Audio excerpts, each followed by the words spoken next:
ابدیت کے لیے، ہماری دنیا اور آخرت کے نفع کے لیے یہ ماہ مبارک ہر سال جلوہ گر ہوتا ہے۔ بڑے ہی سعادت مند ہیں وہ لوگ جو اس ماہ مبارک کی قدر و منزلت اور احترام اور وقار کو برقرار رکھتے ہوئے اس مہینے سے پوری طرح سے فائدہ اٹھانے کے لیے روزہ، تراویح، نماز با جماعت، تلاوت قرآن، صدقات و خیرات، سحری اور افطاری جیسی نعمتوں سے پورا مہینہ مستفید ہوتے رہے۔ جیسے ہی یہ ماہ مبارک تکمیل کے آخری مرحلے میں پہنچتا ہے تو اللہ تبارک و تعالیٰ پورے مہینے محنت کرنے والوں کو اس کا پورا اجر عطا فرماتے ہیں۔ سبحان اللہ۔ حدیث شریف میں آتا ہے کہ نبی کریم علیہ السلام نے فرمایا کہ جب کوئی مزدور اپنی مزدوری مکمل کر لے تو اس کے ساتھ کیا معاملہ کرنا چاہیے۔ صحابہ کرام رضوان اللہ تعالیٰ علیہ مجمعین نے عرض کیا کہ اس کا پورا اس کو معاوضہ ملنا چاہیے، اور اللہ رب العزت جل مجد الکریم فرشتوں سے ارشاد فرماتا ہے کہ اے فرشتوں، جب کوئی آدمی کسی کام پہ مامور کیا جائے اور وہ کام جب مکمل کر لے تو اس کے ساتھ کیا معاملہ ہونا چاہیے۔ تو فرشتے بھی اپنے رب کی بارگاہ میں عرض کرتے ہیں کہ جب کوئی کسی کام پر مقرر کیا جائے، جب وہ اپنا کام مکمل کر لے پھر اس کا حق ہے کہ اس کو پورا معاوضہ، پورا اجر اور بدلہ اس کو دیا جائے۔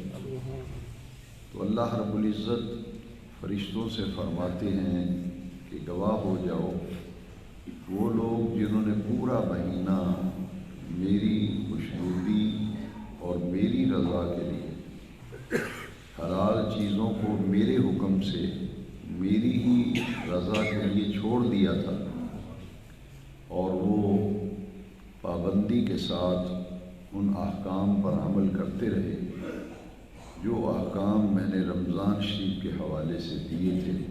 کتب علیکم الصیام کما کتب علی الذین من قبلکم۔ وہ پوری طرح سے اس مہینے میں پابندی اپنے اوپر لگا کر اور اپنے اوپر جبر کر کے وہ اللہ تعالیٰ کے احکام پر جو عمل کرتے رہے۔ اللہ تبارک و تعالیٰ فرماتے ہیں کہ اے فرشتوں گواہ ہو جاؤ، میں نے ان سب کی مغفرت فرما دی ہے اور ان کے پچھلے تمام معاملات کو میں نے صاف کر دیا ہے۔ سبحان اللہ۔ جس آدمی کو کچھ لین دین کا بوجھ ہو تو جب وہ لین دین کا معاملہ سارا صاف ہو جائے، کلیئر ہو جائے، تو آدمی بالکل ہلکا پھلکا ہو جاتا ہے کہ شکر ہے میرے سارے بوجھ اتر گئے۔ یہ ایسا برکتوں والا مہینہ ہے کہ جب یہ مکمل ہوتا ہے تو جتنے بھی معاملات اللہ تبارک و تعالیٰ کی مخلوق سے ہوں، اللہ تعالیٰ کے ساتھ ہوں، تو پھر اللہ تبارک و تعالیٰ اپنے بندوں کے لیے آسانیاں فرماتا ہے اور ان کے پچھلے سارے معاملات کو اللہ تعالیٰ صاف فرما دیتا ہے۔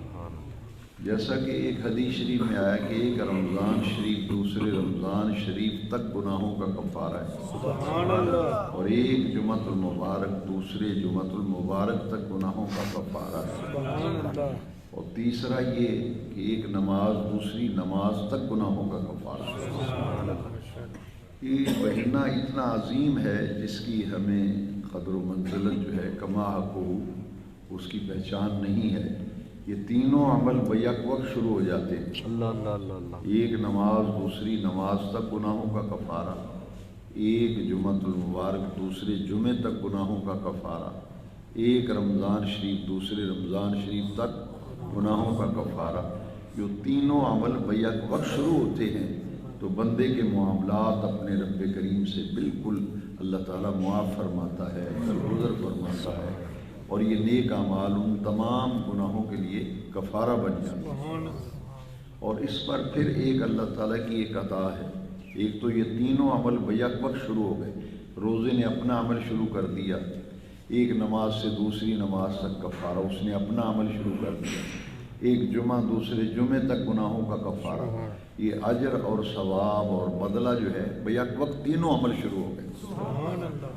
لیکن اس سے بھی بڑا کرم اللہ تعالیٰ کا یہ ہے کہ میں نے ابتدا کے درسوں میں عرض کیا تھا کہ باقی مہینوں میں 11 مہینوں میں ایک نفلی نیکی کی جائے تو وہ نفلی نیکی ہی لکھی جاتی ہے، لیکن یہ اتنا بابرکت اور باعظمت مہینہ ہے کہ اس میں ایک نفلی نیکی کی جائے تو پورے فرض کا ثواب ہے۔ سبحان اللہ! یہ پورا مہینہ کیسا ماحول رہا، ذرا غور کریں اور سوچیں، کتنا رحمتوں بھرا مہینہ تھا، نماز تک گناہوں کا کفارہ، جمعے تک گناہوں کا کفارہ، رمضان شریف دوسرے رمضان شریف گناہوں کا کفارہ، نیکی کا ثواب جو ہے، اجر جو ہے وہ فرض کے برابر، اور ایک فرض ادا کرنے سے 70 فرضوں کا ثواب۔ اور یہ جو پانچوں چیزیں بیک وقت شروع ہوتی ہیں، پھر اللہ تبارک و تعالیٰ اپنے بندوں کو نورانیت روحانیت سے نوازتا ہے، سبحان اللہ، چہروں پہ رونق آتی ہے، جو پابندی سے رمضان شریف کے وقار عزت کو قائم رکھتے ہوئے اس مہینے کو گزارتا ہے۔ تو پھر آپ دیکھیں اپنے خود طبیعت پہ، عید الفطر کے بعد آپ خود غور کیجیے کہ پورے مہینے میں جو ہم نے لذتیں، برکتیں، حلاوتیں، نیکیاں، حسنات و برکات اور رحمتیں اپنے دامن میں سمیٹی ہیں، وہ عید کے دن بندہ اپنے گھر بیٹھ کے محسوس کرتا ہے کہ رب کا بڑا شکر ہے کہ اللہ کریم نے صحت بھی دی، سلامتی بھی دی، عافیت بھی دی۔ اگر وہ بیمار کر دیتا تو روزہ نہ رکھا جاتا، بیمار کر دیتا تو مسجد میں نہ آتے۔ اس لیے پھر اللہ تعالیٰ کی نعمتوں کا شکر ادا کرنے کے لیے عید کی نماز پڑھی جاتی ہے۔ بعض لوگوں کو بڑی غلط فہمی ہے کہ نیا سوٹ سلا کے پہننا، نئے کھانے کھانا، نیا جوتا پہن لینا، یہ شاید عید ہوتی ہے۔ یہ عید نہیں ہے، عید تو دراصل ہے شکرانہ۔ عید کیا ہے؟ شکرانہ ہے کہ یا اللہ تیرا شکر ہے۔ یہ تو اس لیے عید کی نماز اور عید الفطر کی خوشیاں اس لیے دی گئی، خوشی اس کے لیے، عید اس کے لیے جس نے پورا مہینہ اللہ کا فرما بردار بن کے گزارا ہے۔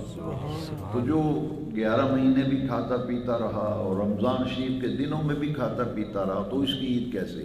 عید تو اصل میں ان لوگوں کی ہے کہ جنہوں نے اپنے آپ کو پورا مہینہ اللہ تعالیٰ کی بندگی اور اس کی فرما برداری میں دے کر اس کے احکام پر عمل کر کے ہم نے جس نے مہینہ گزارا ہوگا، اصل عید تو اس کی ہے۔ اس لیے آج کے درس کے لیے میں نے جو آیت کریمہ پڑھی ہے نا، یہ پورے کا پورا انعام ہے ان لوگوں کے لیے۔ پہلے درس ذرا یاد کریں نا، میں نے ایک درس میں عرض کیا تھا، پورا خلاصہ آج میں عرض کرنا چاہتا ہوں۔ حضور نے فرمایا کہ ہر چیز کی زکوٰۃ ہوتی ہے، زکوٰۃ الجسد صوم، جسم کی زکوٰۃ جو ہے وہ کیا ہے؟ روزہ۔ زکوٰۃ الجسد صوم، تو ہمارے جسم کی زکوٰۃ بھی نکلی۔ یہ جو کھانا پینا ہمارا بند کیا گیا، حلال لذتوں کو چھوڑایا گیا، اس میں ہزار بہتریاں ہیں انسان کے لیے، صحت کے اعتبار سے، روحانیت کے اعتبار سے، طب کے اعتبار سے، اور پھر مذہبی اعتبار سے، دینی اعتقادات کے حوالے سے۔ اس پورے روزے کے اندر برکت ہی برکت، خیر ہی خیر۔ اسی لیے فرمایا کہ ایک مہینے میں اتنی برکت ہے کہ اگر لوگوں کو پتہ چل جائے کہ کتنی برکتیں ہیں تو لوگ تمنا کریں سارا سال ہی رمضان شریف رہے۔ کتنا بڑا انعام تھا یہ رمضان شریف کا مہینہ، جس کے 1-2 دن باقی رہ گئے۔ میں نے جو آیت کریمہ پڑھی ہے، اللہ تبارک و تعالیٰ نے فرمایا قد افلح من تزکا وذکر اسم ربہ فصلی، تحقیق فلاح پا گیا وہ شخص، کامیاب ہو گیا وہ شخص، من تزکا، جس نے اپنے آپ کو صاف ستھرا اور پاک کر لیا۔ سبحان اللہ، جس نے اپنے آپ کو صاف ستھرا اور پاک کر لیا، یعنی گناہوں سے بھی پاک صاف ہو گیا، جسم کی بھی زکوٰۃ نکل گئی روزے رکھنے سے، طہارت قلبی بھی حاصل ہو گئی، نورانیت و روحانیت بھی مل گئی، جس نے اپنے ظاہر کو بھی پاک کیا، جس نے اپنے باطن کو بھی پاک کیا۔ 5 وقت کے وضو سے تو جسم کی طہارت و صفائی و ستھرائی ہے جی، اور نمازوں کی پابندی، روزوں کی پابندی، تراویح کی پابندی، آخری عشرے کا اعتکاف و لیلۃ القدر کی تلاش، یہ ایسے اعمال صالحہ تھے جن کی وجہ سے بندے کا ظاہر بھی پاک ہو گیا، بندے کا باطن بھی پاک ہو گیا۔ تو اللہ کریم فرمایا قد افلح من تزکا، جو صاف ستھرا اور پاک ہو گیا۔ اس مہینے نے ہمیں پاک کر دیا، ہمیں طہارت عطا کی، ہمارے دل بھی پاک ہو گئے، ہماری روحیں بھی مزکہ ہو گئے، ہمارے باطن بھی پاک ہو گئے۔ تو ہم نے طہارت حاصل کرنے کے لیے پورا مہینہ محنت، کوشش و کاوش کی۔ اللہ کریم فرمایا وہ کامیاب ہو گیا۔ فلاح کہتے ہیں دنیا اور آخرت کی کامیابی، اس شخص نے دین و دنیا کی ساری نعمتوں کو حاصل کر لیا جس نے اس مہینے کو اللہ تبارک و تعالیٰ کا فرما بردار بن کے گزارا۔ قد افلح من تزکا، صاف ستھرا بھی ہو گیا، وذکر اسم ربہ فصلی، اپنے رب کا نام جپتا رہا، وذکر اسم ربہ، اپنے رب کے نام کا ذکر کرتا رہا، اپنے رب کے نام جپتا رہا، اور طہارت بھی حاصل کر لی۔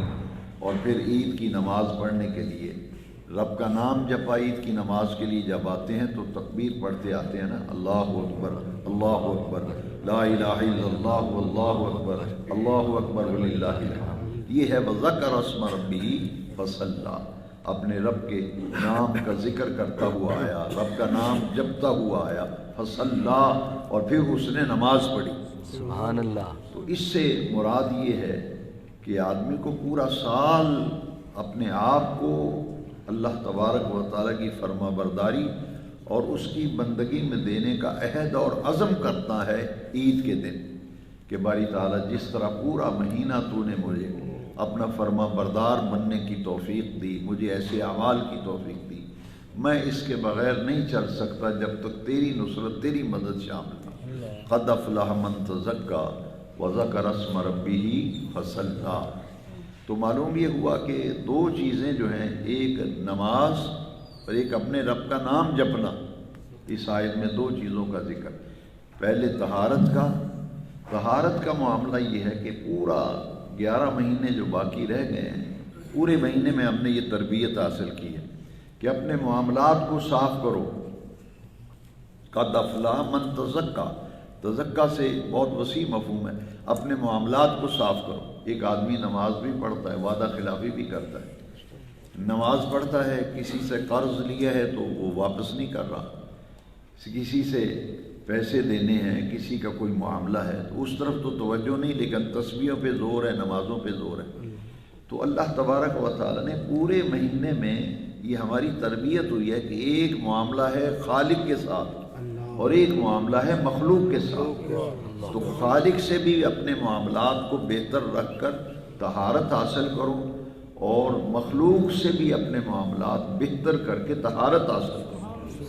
اس سے کیا مراد ہے؟ اس سے مراد یہ ہے کہ بندہ لین دین کا کھرا ہونا چاہیے، لین دین کا کھرا ہونا چاہیے۔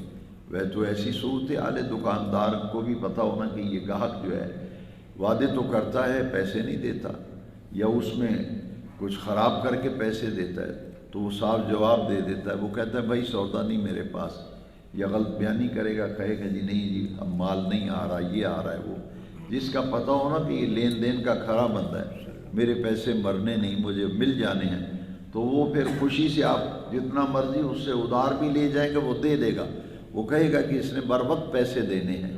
ہمارا دین یہ کہتا ہے کہ جس طرح اللہ تعالیٰ سے اپنے معاملات تم اچھے رکھو، اس کی عبادت، اس کی بندگی، اور اس میں مصروف رہو، اس کی ناراضگی سے بچو، اور پھر اللہ تعالیٰ کی فرما برداری میں رہو، اس کی اطاعت میں رہو، اسی طرح جو مخلوق کے ساتھ معاملات ہیں اسے بھی بہتر رکھو۔ ان میں سے سب سے اونچا درجہ جو ہے وہ صلہ رحمی کا ہے۔ میں نے دیکھا ہے کہ بہت سے لوگ نماز بھی پڑھتے ہیں، بھائی بھائی سے نہیں بولتا، نماز بھی پڑھتے ہیں، بہن بھائیوں سے، اولاد سے، رشتہ داروں سے معاملات بڑے خراب ہیں۔ تو اس لیے ہمیں ان باتوں کی طرف توجہ دینی چاہیے کہ ہمیں معاملات کا بھی جو سلسلہ ہے اسے بھی بہتر رکھنا چاہیے۔ نبی کریم علیہ السلام نے صلہ رحمی کا حکم دیا ہے کہ جو رشتہ دار تمہارے ساتھ بدسلوکی کرے گا تم بھی بدسلوکی کرو گے تو وہ تو بدلہ ہو گیا، تو اس کے عمل کا بدلہ ہو گیا۔ دین یہ کہتا ہے تمہارے ساتھ کوئی گڑبڑ کرتا ہے تم اپنا معاملہ اس سے صحیح رکھو، تم رشتوں کو کاٹو نہیں، قطع رحمی یعنی رشتوں کو منقطع کرنا، بول چال بند کر دینا، آنا جانا بند کر دینا۔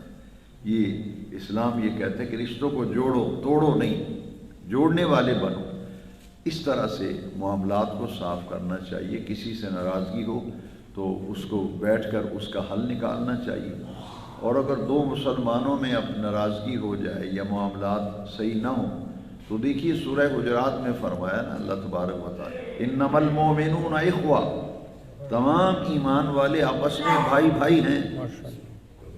یہ رشتہ اخوت ہمارا قائم کیا گیا۔ فَأَصْلِحُوا بَيْنَ أَخَوَيْكُمْ، یہ آج بڑی قابل توجہ ہے کہ مومن مومن کا بھائی ہے، اور اگر ان کے معاملات آپس میں طے کراؤ، کوئی ناراضگیاں ہیں تو بیچ میں بیٹھ کے ان کی ناراضگیاں دور کراؤ۔ فَأَصْلِحُوا بَيْنَ أَخَوَيْكُمْ کا معنی یہ ہے کہ دو مسلمانوں میں ناراضگی ہو، اللہ کو یہ عمل بڑا پسند ہے کہ ان کے درمیان صلح کرا دی جائے۔ انما المؤمنون اخوہ فاصلحوا بین اخویکم، اپنے بھائیوں کے درمیان معاملات طے کراؤ۔ یار میں دیکھتا ہوں تم بولتے نہیں آپس میں، مجھے محسوس ہوتا ہے کچھ ناراضگی ہے، تو دونوں کو بٹھا کر کے دین یہ کہتا ہے کہ اسے دور کیا جائے۔ بعض معاملات میں ناراضگی مستحب اور جائز بھی ہے، کسی آدمی کی اصلاح کے لیے، کسی آدمی کی جیسے اولاد ہے، بیوی ہے، اصلاح کے لیے آدمی اظہار ناراضگی کرنے کے لیے اس سے ناراض رہ سکتا ہے، لیکن اس کی مدت شریعت میں مقرر کی 3 دن۔ کتنے دن؟ 3 دن کے بعد پھر کسی سے ناراض نہیں رہنا چاہیے، معاملات کو کلیئر کرنا چاہیے اور اس کو بٹھا لینا چاہیے۔ جی پہلے نمبر پر تو یہ ہے کہ جس سے آدمی اگر بیٹی سے، بیٹے سے، باپ یا ماں گفتگو کا سلسلہ بند کر دے، ناراضگی کا اظہار کرے، تو اولاد کا فرض ہے کہ وہ فوراً اپنے ماں باپ سے یہ کہے کہ آج 3 دن سے میں دیکھ رہا ہوں کہ آپ میرے ساتھ اس طرح سے نہیں بولتے جس طرح سے پہلے بولتے تھے، تو کیا معاملہ ہے؟ تو اتنی سی بات کریں گے تو آپ والد اور والدہ اپنا معاملہ بتائیں گے کہ بیٹا تم اپنے یہ معاملات جو ہیں ان کو صحیح کرو، ان کو درست کرو۔ بیوی سے ناراضگی بھی شرعاً جو ہے وہ بھی جائز ہے کہ کچھ عرصے کے لیے بیوی سے ناراضگی کا اظہار اس نیت سے کیا جائے کہ اس کی اصلاح ہو جائے، یہ اپنا معاملہ صحیح کر لیں، تو وہ پھر بیوی بھی پوچھے گی آپ سے کہ آپ مجھے بلا نہیں رہے 3 دن سے۔ اس طرح سے پھر فَأَصْلِحُوا بَيْنَ أَخَوَيْكُمْ معاملات جو ہیں ہمارے صاف ہوتے رہیں گے۔ تو جو مستقل جو ناراضگیاں بنانا ہے یہ شرعی اعتبار سے جائز نہیں، 3 دن سے زیادہ ناراض نہیں رہنا چاہیے۔ سیدنا امام حسن مجتبیٰ رضی اللہ عنہ، سیدنا امام حسین رضی اللہ عنہ کے درمیان اپنے دونوں بھائیوں میں کسی معاملے میں ناراضگی ہو گئی۔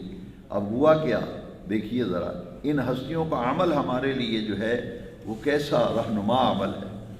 اب حضور کی حدیث شریف ہے کہ 3 دن سے زیادہ ناراض نہیں رہنا چاہیے، اور پھر یہ حکم یہ ہے کہ جو صلح کرنے میں پہل کرے گا، صلح کرنے میں پہل کرے گا، اس کا درجہ بھی زیادہ ہے، اس کو فضیلت بھی زیادہ ملتی ہے۔ سیدنا امام حسن مجتبیٰ رضی اللہ تعالیٰ عنہ امام حسین کے گھر گئے اور دروازے پہ دستک دے کے تو واپس آ گئے، تو وہ پیچھے پیچھے آ گئے۔ آپ نے فرمایا کہ آپ نے مجھ سے مذاق کیا ہے کہ دروازے پہ دستک دے کے آپ آ گئے؟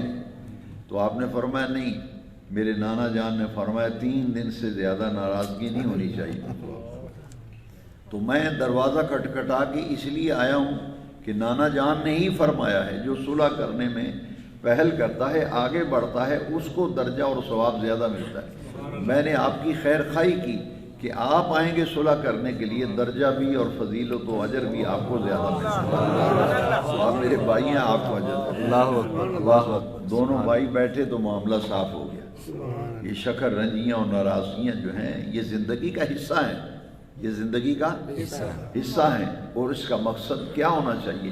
اگلے بندے کو احساس دلانا، اگلے بندے کو احساس دلانا۔ تو یہ رمضان شریف معاملات کو صاف کرنے کی تعلیم دیتا ہے۔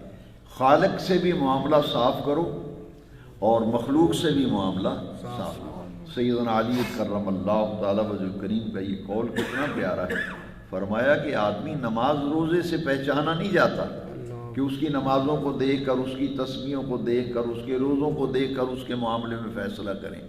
یہ مولا علی کا قول ہے، فرماتے ہیں نہیں، فیصلہ اس کا جب کیا جائے گا تو اس کے معاملات کو دیکھ کے کیا جائے گا۔ معاملات سے کیا مراد ہے؟ لوگوں سے رویہ کیسا ہے، لوگوں سے لین دین کا کیسا ہے، اور یہ ساری چیزیں، ایفائے عہد، وعدے کو پورا کرنا، اور کسی سے قرض لیا ہے تو اس کو بر وقت لوٹانا، اگر لوٹانے میں تاخیر ہے تو اول وقت میں اس کو بتایا جائے کہ میں نے وعدے پہ جو پورا نہیں اترا اس کی یہ شرعی وجہ ہے، یا یہ کہ میں ابھی تک کچھ کر نہیں پایا۔ تو یہ معاملات کا صاف ساتھ آدمی رکھتا رہے۔ جب معاملات کو دیر ہوتی ہیں تو پھر دوریاں بڑھتی جاتی ہیں، دوریاں بڑھتی جاتی ہیں۔ اس لیے ساتھ معاملات کلیئر ہوتے رہیں، معاملات طے ہوتے رہیں، گھروں میں، معاشرے میں، برادری سے، خاندان سے، گلی محلے میں، تو بڑے سارے معاملات ٹھیک رہتے ہیں۔ فرمایا انما المؤمنون اخوہ فاصلحوا بین اخویکم، تمام اہل ایمان آپس میں بھائی بھائی ہیں، اور اپنے بھائیوں کے درمیان اصلاح کیا کرو، صلح کیا کرو۔ بعض اوقات ایسا ہوتا ہے کہ کوئی آدمی کام کر رہا ہے تو اس کے اپنے ذہن میں نہیں ہوتا کہ یہ میں صحیح کر رہا ہوں یا غلط کر رہا ہوں، اپنے طور پر وہ صحیح کر رہا ہوتا ہے۔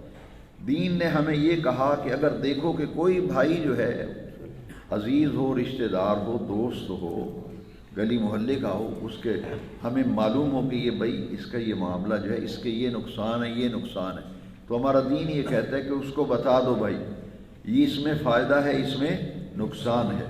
تو جب اصلاح سے مراد یہ ہے کہ ہمگیر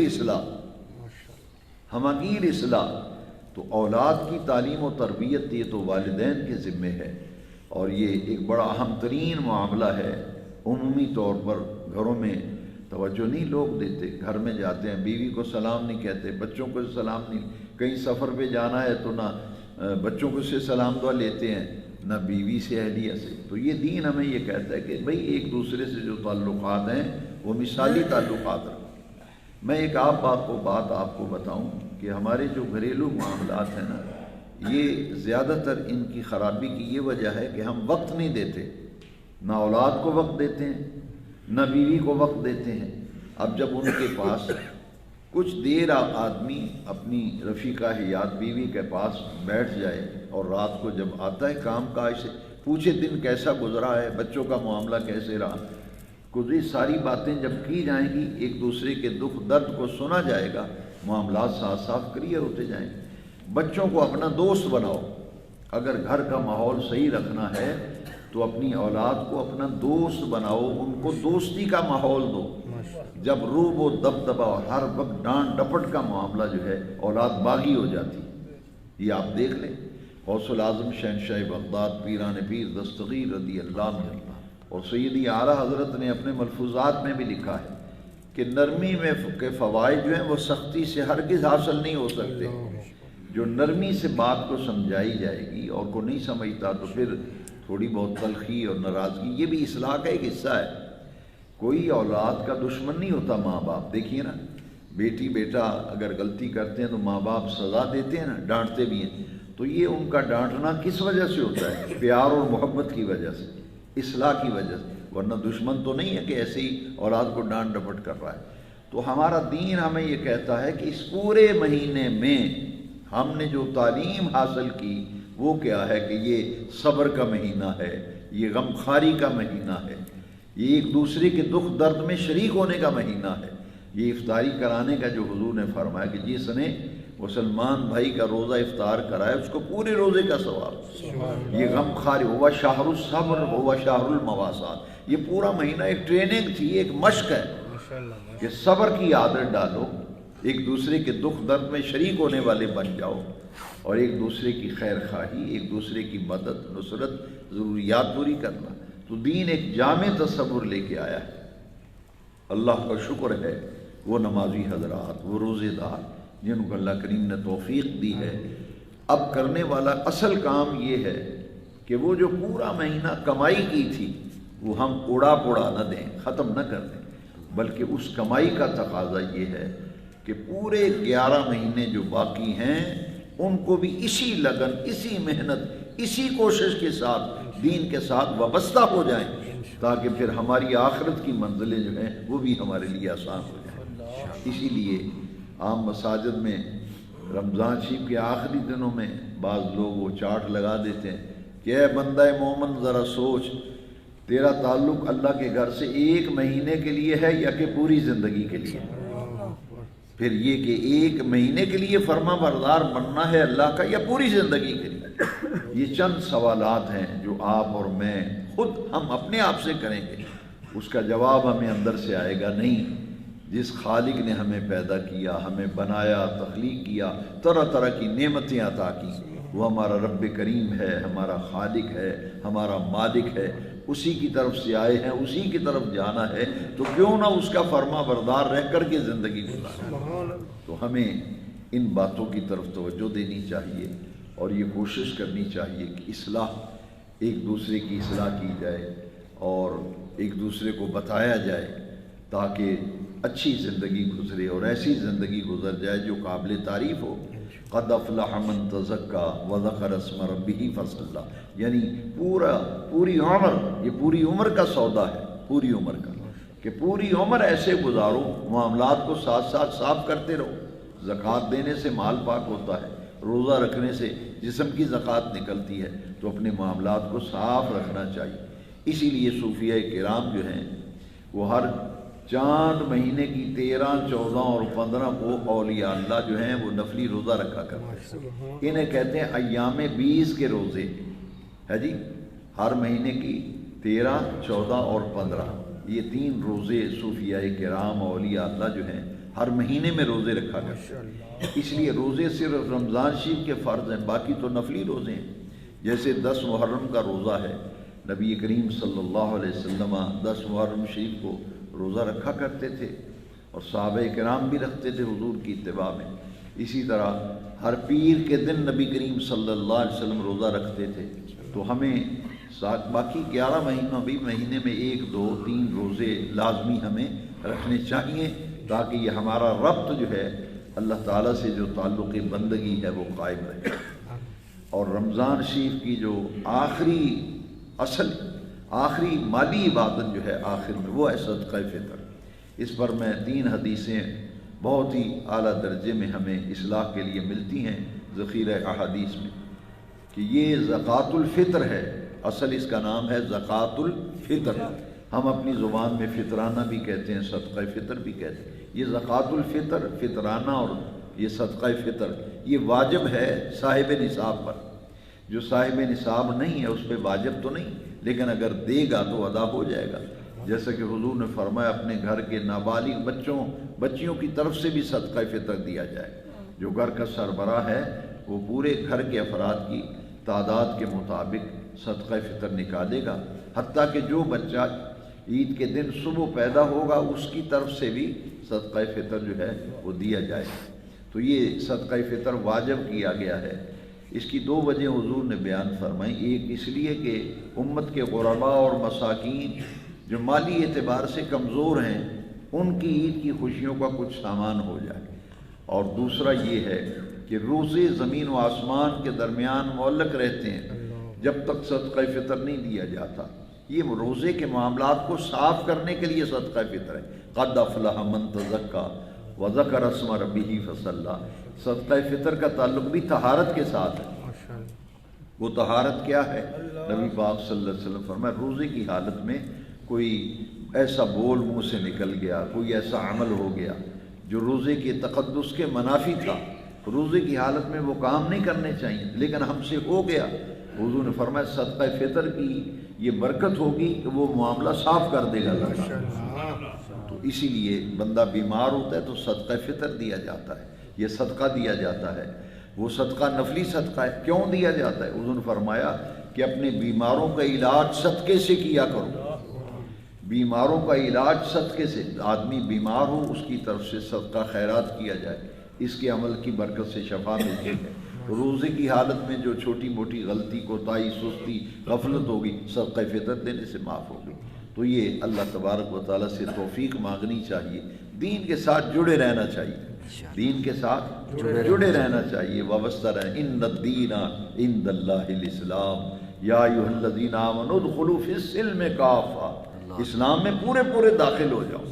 مسلمان پہچانا جائے کہ یہ رسول اللہ کا غلام ہے، ایسی زندگی گزارنی چاہیے۔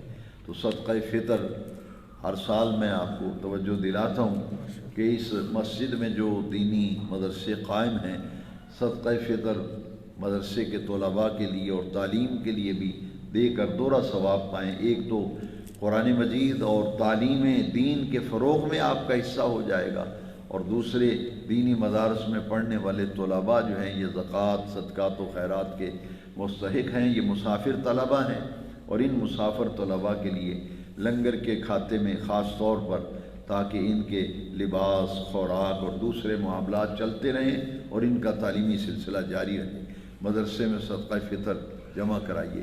عید کے دن جو ہے غسل کرنا سنت ہے، جس طرح جمعے کا غسل سنت ہے، اسی طرح عید کا غسل جو ہے وہ بھی سنت ہے۔ حدیث شریف میں ہے کہ مسواک کا خاص طور پر خاص اہتمام کرنا چاہیے اور غسل کرنا چاہیے۔ پھر نیا لباس میسر ہو تو وہ پہنے، نہیں تو دھلا ہوا صاف ستھرا لباس۔ خوشبو لگانا بھی سنت ہے۔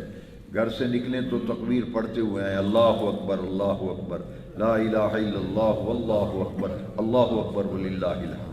اور عید کی نماز پڑھ کے جائیں تو واپسی پہ بھی یہ تکبیر جو ہے پڑھتے ہوئے جائیں۔ اور سنت یہ ہے کہ ایک راستے سے آئیں اور دوسرے راستے سے واپس جائیں۔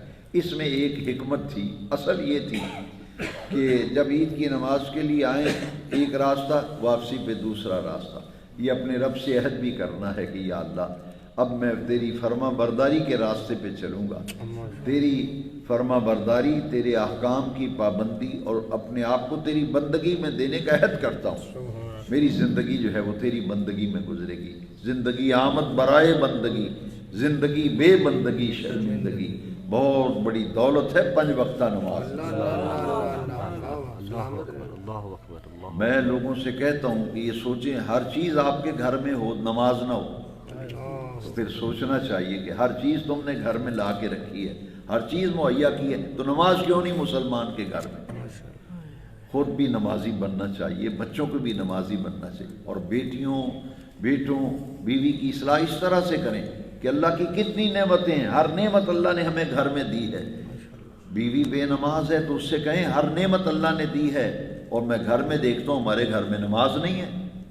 بچوں کو سمجھائیں، بیٹیوں کو سمجھائیں۔ اذان جیسے ہی مسجد میں ہو، بیٹیاں بہنیں مائیں گھروں میں جائے نماز بچھا کے نماز پڑھیں۔ حضور نے فرمایا اپنے گھروں کو قبرستان نہ بناؤ۔ آپ نے علماء سے سنا ہوگا، میں بھی بیان کرتا رہتا ہوں، میں تو علماء کا خادم ہوں اور دین کا طالب علم ہوں۔ یہ جو حدیث شریف ہے کہ اپنے گھروں کو قبرستان نہ بناؤ، اس میں ایک یہ حضور نے فرمایا کہ نفل نماز جو ہے یہ اپنے گھروں میں پڑھا کرو، کثرت نفلی عبادت جو ہے نفل پڑھنا، گھروں میں نفل پڑھا کرو، سنتیں گھر سے پڑھ کے جماعت کے ساتھ شامل ہو۔ یہ کس لیے تھا؟ حضور نے فرمایا اپنے گھروں کو قبرستان نہ بناؤ، وہاں اللہ رسول کا ذکر ہوتے رہنا چاہیے، نماز پڑھی جانی چاہیے، قرآن پڑھا جانا چاہیے۔ اللہ نے ہر نعمت گھر میں دی، اے سی لگا ہوا ہے، فریجیں پڑی ہوئی ہیں، کپڑے دھونے والی مشینیں، کپڑے خشک کرنے والی مشینیں، ہر نعمت آ گئی۔ ایک نماز نہیں ہمارے گھر میں، ایک قرآن کی تلاوت نہیں ہے، تو پھر محرومی ہے یا نہیں؟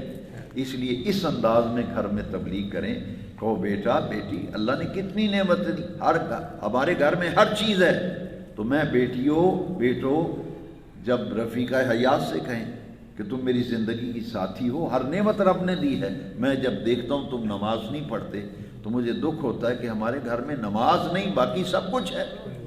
تو مسلمان کے گھر میں نماز کی پابندی اور مصلی بچھے 5 وقت، صبح قرآن کھلے۔ میں 1985 میں جب ہندوستان گیا تو سیدی اعلیٰ حضرت کے عرس میں، تو وہاں محلے میں وہاں ہندوؤں کی بڑی اکثریت ہے، تو مسلمانوں کے چند گھر ہیں۔ مجھے انہوں نے ایک بڑی پیاری بات بتائی، جن کے ہاں میں ٹھہرا تھا۔ انہوں نے کہا جی کہ ہم ہندوستان میں کہیں جائیں نا تو پتہ نہ ہو یہ مسلمان کا گھر ہے یا ہندو کا گھر ہے، تو ہم صبح کو دیکھتے ہیں جس گھر سے ٹوپی پہن کے بچے سپارہ بغل میں لے کے نکلیں، اور جس گھر میں جو ہماری نماز کا وقت ہے اس وقت گھر میں بتی چل رہی ہو اور پانی بہہ رہا ہو، گھر سے موٹر چل رہی ہو، ہم سمجھتے ہیں مسلمان کا گھر ہے۔ یعنی مسلمان اول وقت میں اٹھتا ہے۔ اب 11 بجے تو سوئے ہوئے لوگ اٹھتے ہیں، ساری رات موبائل سے کھیلیں گے تو فجر کیسے پڑھیں گے؟ ہے جی، یہ تو بچوں کا معاملہ ہے۔ اصلاح بہت ہمگیر اصلاح کی ضرورت ہے، اور اس میں سستی نہیں کرنی۔ اولاد کی تعلیم و تربیت کے لیے، گھر کے نظام و ماحول کو صحیح کرنے کے لیے سستی نہیں، پوری پابندی، پوری قوت کے ساتھ۔ میں نے جمعے میں بھی کل حدیث شریف سنائی تھی، پوری قوت کے ساتھ اس طرف لاؤ۔ یہ کتنا حکمت بھرا انداز ہے، ڈانٹنے ڈپٹنے کی ضرورت نہیں۔ کہو بیٹا بیٹی ہمارے گھر میں ہر نعمت اللہ تعالیٰ نے دی ہے، نماز نہیں میرے گھر میں۔ اپنے بیٹوں بچوں کو سب کو سمجھائیں، مجھے دکھ ہے میرے گھر میں نماز نہیں، باقی ہر چیز ہے، ہر نعمت ہے۔ تو جس رب نے یہ ساری نعمتیں دی ہیں، کیا اس رب کا شکر ادا کرنے کے لیے جھکنا نہیں چاہیے؟ اس رب کے سامنے جھکو۔ وَارْكَعُوا مَعَ الرَّاكِعِينَ لَئِن شَكَرْتُمْ لَأَزِيدَنَّكُمْ۔ اللہ کرے جو نعمت دولت پورا مہینہ ہم نے حاصل کی ہے، اللہ مجھے اور آپ کو اس پر پابندی سے ثابت قدم رہنے کی توفیق دے۔ عید جو ہے، عید کی نماز کے لیے جیسا کہ انتظامیہ نے کل اعلان کرایا ہے کہ 7:30